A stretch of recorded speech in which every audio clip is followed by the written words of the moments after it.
అమెరికాలో న్యూ మెక్సికోలో రెండు ప్రత్యర్థి గ్రూపుల మధ్య జరిగిన కాల్పుల ఘటనలో ముగ్గురు చనిపోయారు, మరో 15 మంది గాయపడ్డారు. లాస్ క్రూజ్లో యంగ్ పార్కుల్లో అనుమతులు లేకుండా నిర్వహిస్తున్న కార్ షోలో ఈ ఘటన చోటు చేసుకుంది. ఈ ఘటనలో నిందితుల కోసం పోలీసులు వేట మొదలుపెట్టారు. మృతుల్లో ఇద్దరి వయసు 19 ఏళ్లు కాగా మరో 16 ఏళ్ల బాలుడు కూడా మరణించినట్లుగా తెలుస్తోంది.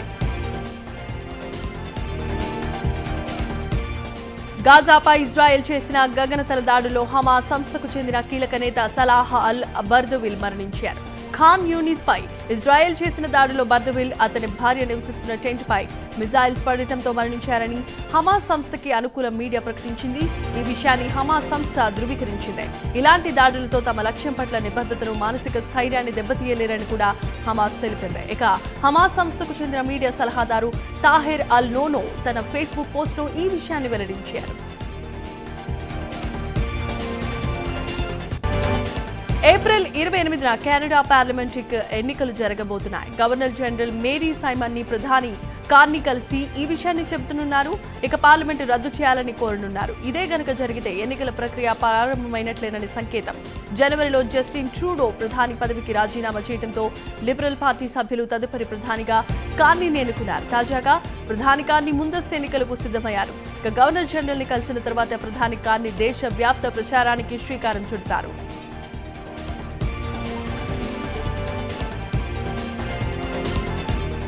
ప్రతికూల వాతావరణ పరిస్థితుల్లో కూడా అంతర్జాతీయ సరిహద్దులపై నిఘా ఉంచేందుకు భారత సైన్యం అమ్ముల పొదిలో మరో కొత్త అస్త్రం వచ్చి చేరుతోంది. త్వరలో ఏఐ ఆధారిత రోబోట్లు అంతర్జాతీయ సరిహద్దులో నిఘా కోసం రంగప్రవేశం చేయబోతున్నాయి. ఐఐటి గువాహటిలో డిఎస్ పాటియో రోబోటిక్ ల్యాబొరేటరీ ప్రైవేట్ లిమిటెడ్ అనే స్టార్టప్ అభివృద్ధి చేసిన ఈ రోబోలకు రక్షణ పరిశోధన అభివృద్ధి సంస్థ నుంచి గుర్తింపు దక్కింది. భారత సైన్యం ఇప్పటికే ఈ నిఘా వ్యవస్థ కోసం ఫీల్డ్ ట్రయల్స్ నిర్వహిస్తోంది. బాలీవుడ్ హీరో సుశాంత్ సింగ్ రాజ్పూత్ కేసును సిబిఐ క్లోజ్ చేసింది. దీనికి సంబంధించిన క్లోజింగ్ రిపోర్టును ముంబై కోర్టులో దాఖలు చేసింది. సుశాంత్ మృతిలో ఎటువంటి కుట్రకోణం లేదని అందులో తెలుపుతూ దాదాపు 5 ఏళ్ల పాటు సుశాంత్ కేసును ఇన్వెస్టిగేషన్ చేసిన సిబిఐ సుశాంత్ది ఆత్మహత్యగా తేల్చింది. సుశాంత్ సింగ్ రాజ్పూత్ మరణంతో నటి రియా చక్రవర్తికి ఎలాంటి సంబంధం లేదని సిబిఐ ఆమెకు క్లీన్ చిట్ ఇచ్చింది. అమెరికా వర్జీనియాలో దుండగుడు జరిపిన కాల్పులో గుజరాత్కు చెందిన తండ్రి కూతురు మరణించారు. 56 ఏళ్ల ప్రదీప్ పటేల్, ఆయన కూతురు 26 ఏళ్ల ఊర్మి పటేల్ వర్జీనియాలో డిపార్ట్మెంటల్ స్టోర్లో నడుపుతున్నారు. ఇద్దరు షాప్ తెరుస్తుండగా జార్జ్ ప్రేసియర్ డెవెన్ బార్టన్ వారితో ఘర్షణకు దిగినట్లుగా తెలుస్తోంది. ఈ క్రమంలో తన వద్దనున్న తుపాకీతో తండ్రి ప్రదీప్ పటేల్, ఆయన కూతురు ఊర్మి పటేల్ పై కాల్పులకు దిగాడు. ఏపీ కొత్త డీజీపీ ఎంపిక కోసం ప్రభుత్వం కసరత్తును మొదలుపెట్టింది. 9 మంది సీనియర్ ఐపీఎస్ అధికారుల పేర్లు ఏపీ ప్రభుత్వం కేంద్రానికి పంపించింది. అంజనీ కుమార్, మాదిరెడ్డి ప్రతాప్, హరీష్ కుమార్ గుప్తా, పిఎస్ఆర్ ఆంజనేయులు, రాజేంద్రనాథ్ రెడ్డి, నళిని, ప్రభాత్, మహేష్ దీక్షిత్, అమిత్ గార్గ్, పివి సునీల్ కుమార్ల పేర్లు ఈ లిస్టులో ఉన్నాయి. విశాఖ రిషికొండ బీచ్ కు బ్లూ ఫ్లాగ్ పునరుద్ధరణపై అసెంబ్లీలో ఇచ్చిన మాటను మంత్రి కందుల దుర్గేష్ నిలబెట్టుకున్నారు. రిషికొండ బీచ్ లో భద్రత, పర్యావరణం, ట్రాఫిక్, నీటి శుద్ధి, వ్యర్థాల నిర్వహణ సక్రమంగా చేపట్టేలా అధికారులకు ఆదేశాలు జారీ చేశారు. దీంతో డెన్మార్క్ కు చెందిన ఫౌండేషన్ ఫర్ ఎన్విరాన్మెంట్ ఎడ్యుకేషన్ సంస్థ మరలా రిషికొండ బీచ్ కు బ్లాక్ ఫ్లాగ్ ను హోదాను ప్రకటించింది. రాష్ట్రంలో మరిన్ని బీచ్లకు బ్లూ ఫ్లాగ్ సర్టిఫికేట్ కోసం ప్రతిపాదన పంపించామని మంత్రి దుర్గేష్ చెప్పారు. కృష్ణా జిల్లా జనసేన అధ్యక్షుడు బండ్రెడ్డి రామకృష్ణ తండ్రి రామారావు మృతిపై డిప్యూటీ సీఎం పవన్ కళ్యాణ్ సంతాపం వ్యక్తం చేశారు. బండ్రెడ్డి రామారావు ఆత్మకు శాంతి చేకూరాల్సిందిగా భగవంతుని ప్రార్థిస్తున్నానని పవన్ పేర్కొన్నారు. బండ్రెడ్డి రామకృష్ణ కుటుంబానికి ప్రగాఢ సానుభూతి తెలుపుతున్నానని పవన్ కళ్యాణ్ లేఖ విడుదల చేశారు. డీలిమిటేషన్ ధర్మ పోరాటానికి చెన్నై శ్రీకారం చుట్టిందని, హైదరాబాద్ ఆకారం ఇస్తుందని సీఎం అన్నారు. ఈ పుణ్యభూమి తూర్పు నుండి పడమర వరకు, ఈ ధన్యభూమి ఉత్తరం నుండి దక్షిణం వరకు ఉన్నదని రేవంత్ అంటున్నారు. ఉత్తరాదిని గౌరవిస్తాం, దక్షిణాది హక్కుల విషయంలో రాజీపడం అని సీఎం రేవంత్ స్పష్టం చేశారు. అంతే కదా, అది డీలిమిటేషన్ అయినా, విద్యా వ్యవస్థపైన పెత్తనమైనా అంగీకరించేదే లేదని తేల్చి చెప్పారు. న్యాయం జరిగే వరకు, ధర్మం గెలిచే వరకు పోరాటం ఆగదని రేవంత్ ఎక్స్ వేదికగా తెలిపారు.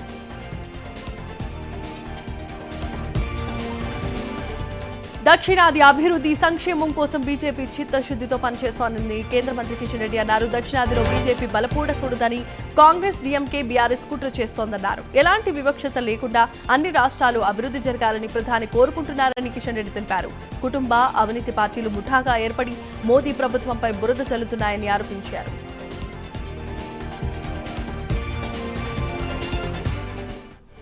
లిక్కర్ దొంగలంతా ఒకచోట సమావేశమై డీలిమిటేషన్ పేరుతో డ్రామాలాడుతున్నారని బండి సంజయ్ విమర్శించారు. బీఆర్ఎస్ పాలనతో తెలంగాణ అప్పుల పాలైందని, కేసీఆర్ మనుషులు బీదర్లో ఒక ప్రింటింగ్ ప్రెస్ లో దొంగ నోట్లు ముద్రించారని ఆరోపించారు. బీఆర్ఎస్ పాలన విరగడ కావాలని కాంగ్రెస్ కు అధికారం అప్పగిస్తే పెనం మీద నుంచి పొయ్యిలో పడినట్లయిందని బండి సంజయ్ విమర్శించారు. డీలిమిటేషన్స్ పై ఎక్స్ వేదికగా మాజీ ఎంపీ విజయసాయిరెడ్డి స్పందించారు. డీలిమిటేషన్ పై దక్షిణాది రాష్ట్రాల ఆందోళనను జాతీయ స్థాయిలో తీసుకెళ్లడానికి స్టాలిన్ చేస్తున్న ప్రయత్నాలను ప్రశంసించారు. బీఆర్ఎస్ వర్కింగ్ ప్రెసిడెంట్ కేటీఆర్ ఇచ్చిన సూచనలు సరైనవేనని విజయసాయిరెడ్డి అంటున్నారు. డీలిమిటేషన్ తో దక్షిణాది రాష్ట్రాలకు అన్యాయం జరగదన్న అమిత్ షా వ్యాఖ్యలను విజయసాయిరెడ్డి ప్రస్తావించారు.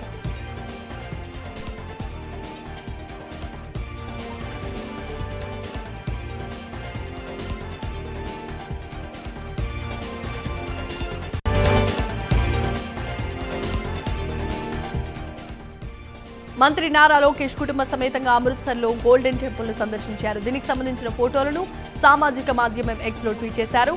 గోల్డెన్ టెంపుల్ ప్రశాంతత స్ఫూర్తిదాయకమని లోకేష్ అభివర్ణించారు. అందరికీ శాంతి, శ్రేయస్సు కోసం ప్రార్థించినట్లు లోకేష్ ట్వీట్ చేశారు.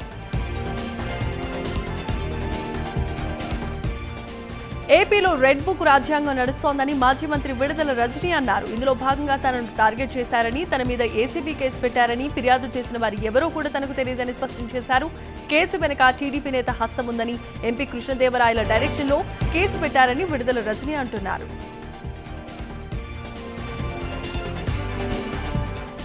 బీఆర్ఎస్ నాయకులపై కేసులు పెట్టే వారికి కేటీఆర్ వార్నింగ్ ఇచ్చారు. తాను కేసీఆర్ అంత మంచోడిని కాదు, బీఆర్ఎస్ నాయకులను చూసి అధికార పార్టీకి చెమటలు పడుతున్నాయని కేటీఆర్ హెచ్చరించారు. కేంద్ర మంత్రి కిషన్ రెడ్డి హుటాహుటిన ఢిల్లీకి పయనమయ్యారు. షెడ్యూల్ ప్రోగ్రాం రద్దు చేసుకుని మరీ ఢిల్లీకి పయనమయ్యారు. ఏ క్షణమైనా బీజేపీ అధ్యక్షుని బీజేపీ అధిష్టానం ప్రకటించే అవకాశం కనిపిస్తోంది. ఇప్పటికే బీజేపీ అగ్రనేతల అభిప్రాయ సేకరణ పూర్తి చేశారు.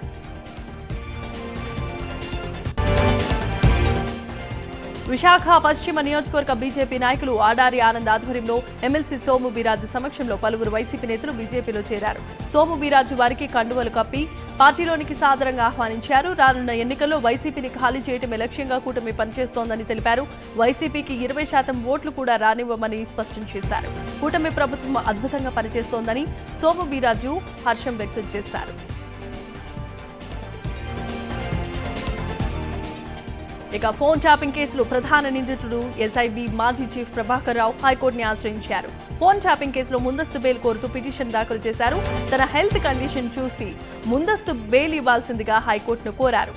తాను క్యాన్సర్, లంగ్ ఇన్ఫెక్షన్ తో బాధపడుతున్నానని, చికిత్స నిమిత్తం అమెరికాకు వచ్చానని ప్రభాకర్ రావు చెప్పుకొచ్చారు. బెట్టింగ్ యాప్ల ప్రమోషన్ కేసులో ఇప్పుడు టాలీవుడ్ అగ్ర హీరోలు కూడా చేరిపోయారు. 188 అనే బెట్టింగ్ యాప్ కి టాలీవుడ్ హీరోలైన బాలకృష్ణ, ప్రభాస్, గోపీచంద్ ప్రమోషన్ చేశారని రామారావు అనే వ్యక్తి ఆన్లైన్ ద్వారా ఫిర్యాదు చేశారు. వీరి కారణంగా చాలా మంది డబ్బులు పోగొట్టుకున్నారని ఆ ఫిర్యాదులో పేర్కొన్నారు.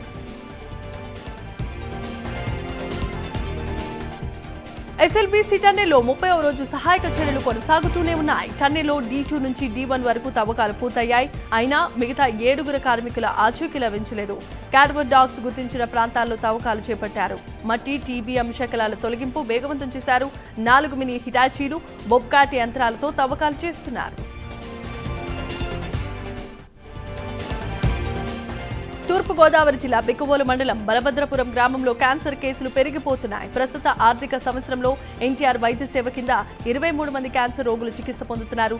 రోగుల సంఖ్య పెరుగుతూ ఉండటంతో బలభద్రపురం గ్రామాన్ని కాకినాడ రంగరాయ వైద్య కళాశాల సోషల్ అండ్ ప్రివెంటివ్ మెడిసిన్ కు చెందిన 9 మంది వైద్యులు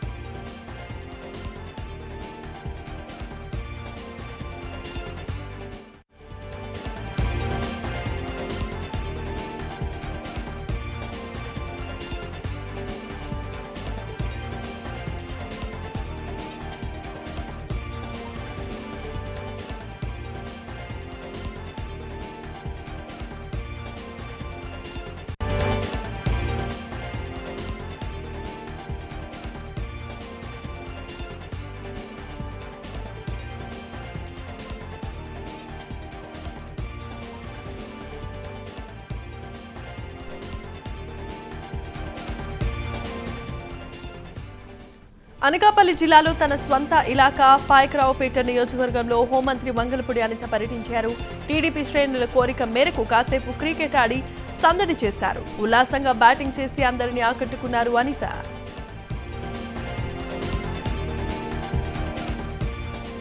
కేరళ రాజధాని తిరువనంతపురంలో దళిత ప్రగతి సదస్సుకు తెలంగాణ మంత్రి సీతక్క హాజరయ్యారు. ఒక ఆదివాసీ మహిళగా కష్టాలు అన్యాయాలను ఎదుర్కొని ఈ రోజు మీ ముందు అధికారానికి ఉదాహరణగా నిలబడ్డారని తెలిపారు. 3 సార్లు ఎమ్మెల్యేగా గెలిచి ఈ రోజు మంత్రిగా ఉన్నారని చెప్పారు. ఈ ప్రయాణంలో ఎన్నో సవాళ్లను ఎదుర్కొన్నట్లు, మనం సాధించిన విజయాలు ఎంత చిన్నవైనా సంబరంగా జరుపుకోవాల్సిందిగా మంత్రి సీతక్క సూచించారు.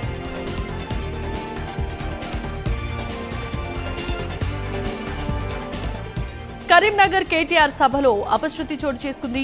మానేరు వంతెన నుండి సభాస్థలి వరకు బీఆర్ఎస్ నేతలు భారీ ర్యాలీ నిర్వహించారు. ర్యాలీలో పాల్గొన్న శ్రీకాంత్ అనే యువకుడు తన బుల్లెట్ బండితో ర్యాలీలో బీభత్సం సృష్టించాడు. బుల్లెట్ రేస్ చేస్తూ జనంపైకి దూసుకెళ్లాడు. ఈ ఘటనలో అక్కడ విధులు నిర్వహిస్తున్న పద్మజ అనే కానిస్టేబుల్ ను బుల్లెట్ బండి ఢీకొట్టడంతో తీవ్రంగా గాయాల పాలయ్యాడు.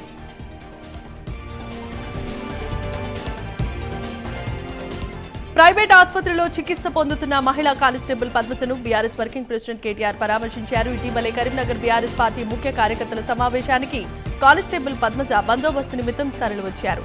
ప్రమాదవశాత్తు ఆమె గాయపడింది. అన్ని విధాలుగా అండగా ఉంటామని కేటీఆర్ మహిళా కానిస్టేబుల్ కు భరోసా కల్పించారు.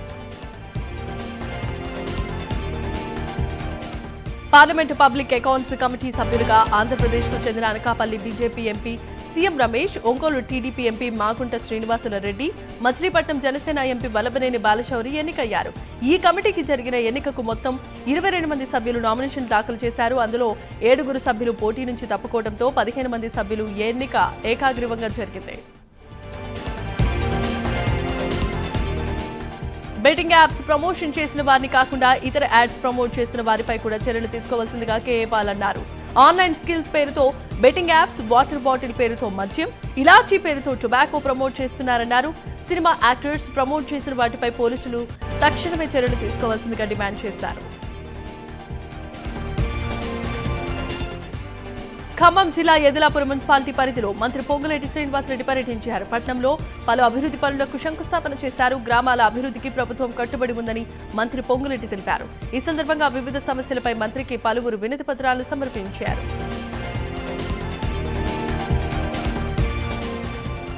సీఎం రేవంత్ రెడ్డిని మంత్రి కొండా సురేఖ, భద్రాచలం శ్రీ సీతారామచంద్ర స్వామి దేవస్థానం అర్చకులు, అధికారులు మర్యాదపూర్వకంగా కలిశారు. భద్రాచలంలో జరుగుతున్న Sri Rama Navami తిరుకల్యాణ బ్రహ్మోత్సవాలకు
+148 student-led startups, 11 exited startups, 12 cash flow positive startups. KL deemed to be university. బంగారం, వజ్రం, వెండి తగ్గింపు ధమాకా. బంగారుపై తరుగులో 1% తక్కువ, వజ్రాభరణాలు క్యారెట్కు 5,000 తక్కువ. మీ లలితలో ధరలు కంపేర్ చేయండి. ఎక్కడ తక్కువో అక్కడే కొనండి. భోజనం టైం కు చేయండి. ఇంకా ప్లీజ్ బైక్ నెమ్మదిగా నడపండి. సరే.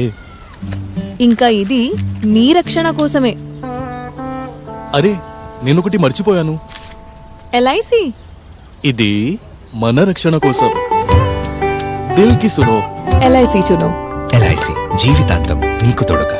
వరల్డ్ టాప్ 100% స్కాలర్షిప్ తో అడ్మిషన్ పొందాలి అనుకున్నా India top competitive exams IIT, NEET, IAS, design, law, group 1, government jobs etcetera guidance కావాలి అన్నా, India and world top universities లో మెడిసిన్, లా, ఫైనాన్స్ జాయిన్ అవ్వాలన్నా, స్టూడెంట్స్ అండ్ పేరెంట్స్ కి కెరియర్ కౌన్సిలింగ్ కావాలన్నా, మీ కెరియర్ డెసిషన్ డబుల్ చెక్ చేసుకోవాలి అనుకున్నా 25 years experience doctor Satish IRSC గారిని సంప్రదించండి.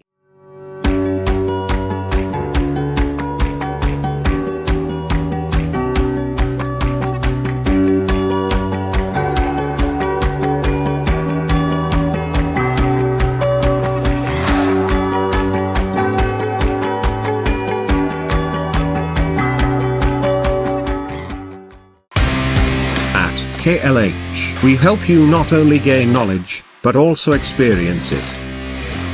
KLH deemed to be universal.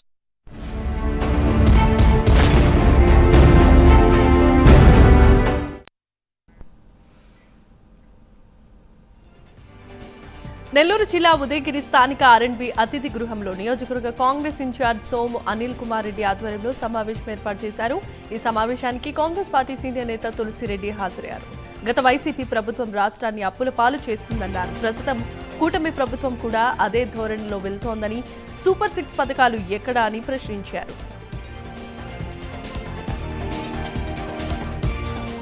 Krishna జిల్లా మచిలీపట్నంలో పోర్టు నిర్మాణ పనులను మంత్రి కొల్లు రవీంద్ర పరిశీలించారు. ఆర్టీసీ చైర్మన్ కొనకళ్ల నారాయణరావు నియోజకవర్గ జనసేన ఇన్ఛార్జ్ బండి రామకృష్ణతో కలిసి పనులు పరిశీలించారు.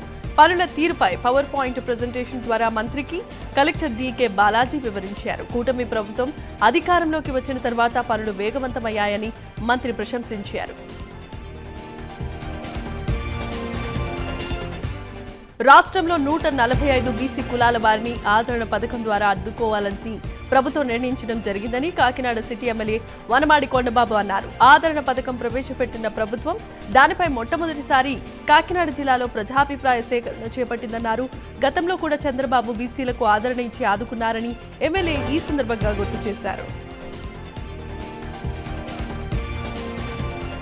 పశ్చిమ గోదావరి జిల్లా రుస్తుంబాద్లో ఇంటర్నేషనల్ లేస్ ట్రేడ్ సెంటర్లో ఈపీసీహెచ్ ఆధ్వర్యంలో హ్యాండ్ క్రాఫ్ట్ ఎగ్జిబిషన్ ఏర్పాటు చేశారు. ఈ కార్యక్రమానికి ముఖ్య అతిథిగా మంత్రి నిమ్మల రామానాయుడు హాజరు ఎగ్జిబిషన్ ప్రారంభించారు.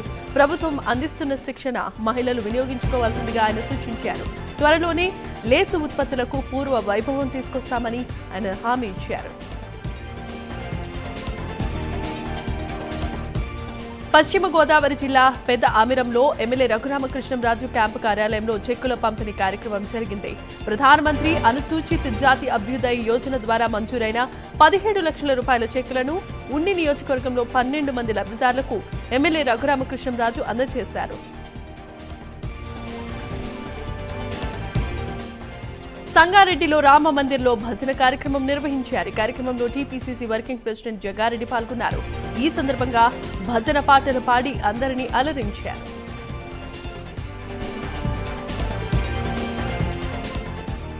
కూటమి నాయకత్వంలో ప్రజల ప్రయోజనాలకు నమ్మకమైన భరోసా ఉంటుందని కేంద్ర సహాయ మంత్రి పెమ్మసాని చంద్రశేఖర్ అన్నారు.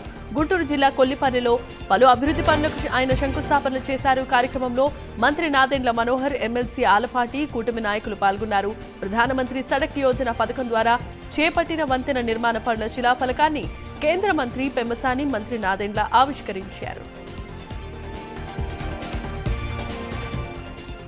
పల్నాడు జిల్లా సత్తెనపల్లి ప్రభుత్వ ఏరియా ఆసుపత్రిలో 100 పడకల భవనాన్ని ఆరోగ్య శాఖ మంత్రి సత్యకుమార్ యాదవ్ ప్రారంభించారు. మంత్రి సత్యకుమార్ యాదవ్ కు ఎమ్మెల్యేలు కన్నా లక్ష్మీనారాయణ, చదలవాడ అరవింద్ బాబు ఘనంగా స్వాగతం పలికారు. ప్రభుత్వ ఆసుపత్రిలో పేదలకు కార్పొరేట్ స్థాయి వైద్యం అందించేందుకు కృషి చేస్తున్నట్లు మంత్రి సత్యకుమార్ తెలిపారు.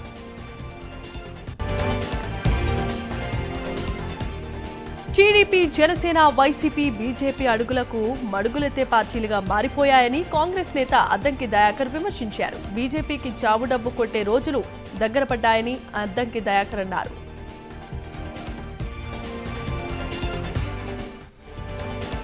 మంతనిలో జరుగుతున్న అభివృద్ధిని చూసి ఓర్వలేకనే మాజీ ఎమ్మెల్యే పుట్ట మధుకర్ మతి భ్రమించి మాట్లాడుతున్నారని రామగిరి మండల కాంగ్రెస్ పార్టీ నాయకులు ఆగ్రహాన్ని వ్యక్తం చేశారు.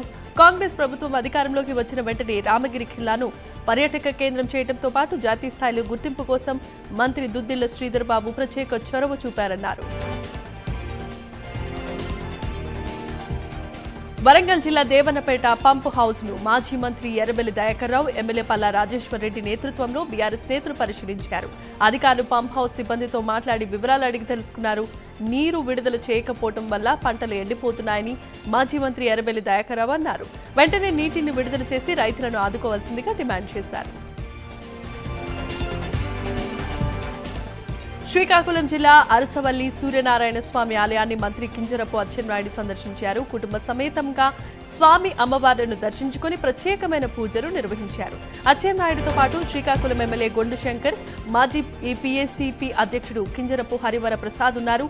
దేశంలో అతిపెద్ద ఆలయాల్లో అరసవల్లి సూర్యనారాయణ స్వామి ఆలయం ఒకటని మంత్రి అచ్చెన్నాయుడు అన్నారు. అందుకు తగ్గట్టుగానే ఆలయాన్ని కూడా అభివృద్ధి చేస్తామని హామీ ఇచ్చారు.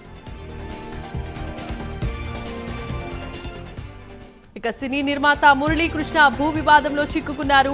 సంగారెడ్డి జిల్లా పుల్కల్ మండలం గోంగ్లూరు గ్రామంలో భూ వివాదం చోటు చేసుకుంది. పల్లె క్రాంతి కిరణ్ అనే యువకుడు పొలానికి కంచె వేసుకుంటుండగా నిర్మాత మురళీకృష్ణ అనుచరులు అడ్డుపడ్డారు. ఇరువురి మధ్య 5 ఏళ్లుగా భూ వివాదం ఉంటే పొలం అమ్మితే మురళీకృష్ణకి అమ్మాలని, లేదంటే చంపేస్తామని బెదిరింపులకు పాల్పడుతున్నట్టు బాధితుడు తెలిపాడు. కిడ్నాప్ చేసి చేతులు కట్టేసి కత్తులు కారంతో దాడి చేసినట్లు వాపోయాడు.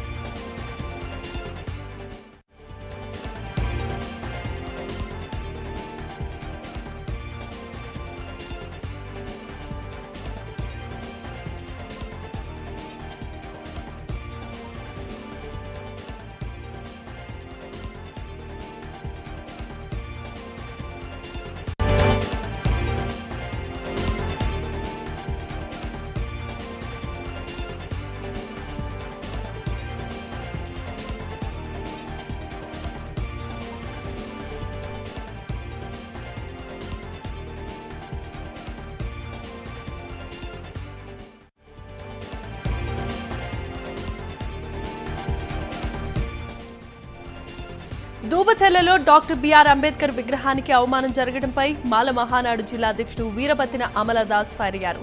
అంబేద్కర్ విగ్రహానికి చెప్పుల దండలు వేయటం భారత రాజ్యాంగాన్ని అవమానించడమేనని ధ్వజమెత్తారు. అంబేద్కర్ విగ్రహాలను అవమానిస్తున్న దుండగులను ప్రభుత్వం కఠినంగా శిక్షించాల్సిందిగా డిమాండ్ చేశారు.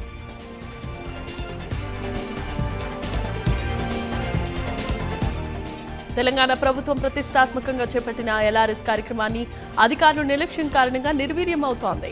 గడువు ఇంకా 8 రోజులే ఉంటే అధికారులు అందుబాటులో లేకపోవడంతో జీహెచ్ఎంసీ కార్యాలయాన్ని తిరిగి చెప్పులు అరుగుతున్నాయని ప్రజలు మండిపడుతున్నారు. దీంతో ఎల్ఆర్ఎస్ ఎవరికి కట్టాలంటూ కాప్రా జీహెచ్ఎంసీ అధికారులపై అసహనాన్ని వ్యక్తం చేస్తున్నారు.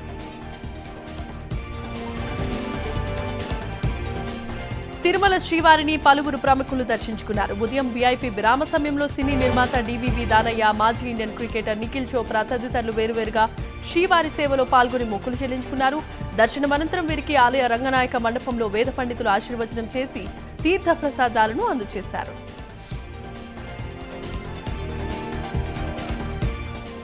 మోపిదేవి శ్రీ సుబ్రహ్మణ్యేశ్వర స్వామి వారిని హైకోర్టు న్యాయమూర్తి జస్టిస్ రవినాథ్ తిల్హారి దర్శించుకున్నారు. సతీ సమేతంగా స్వామివారిని దర్శించుకొని నాగపుట్టలో పాలుపోసి మొక్కులు చెల్లించుకున్నారు.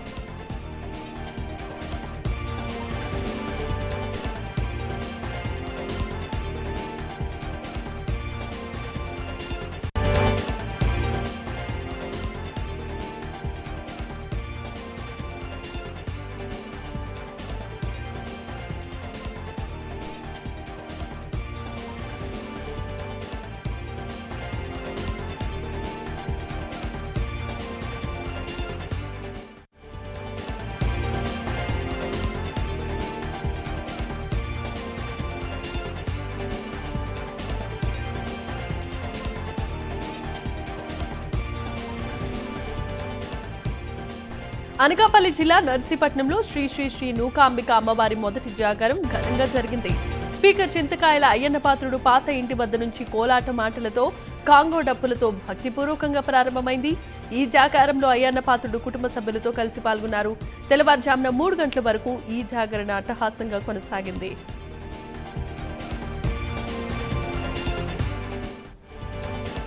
షేర్లింగంపల్లి ఆల్విన్ కాలనీలో శ్రీ కోదండరామస్వామి ఆలయంలో 3వ వార్షికోత్సవ బ్రహ్మోత్సవాలు ఘనంగా జరుగుతున్నాయి. ఈ సందర్భంగా ఆలయ కమిటీ ఆధ్వర్యంలో ఎమ్మెల్యే మాధవరం కృష్ణారావు ప్రత్యేకమైన పూజలు చేశారు. స్వామివారిని దర్శించుకునేందుకు భక్తులు అధిక సంఖ్యలో తరలివస్తున్నారు.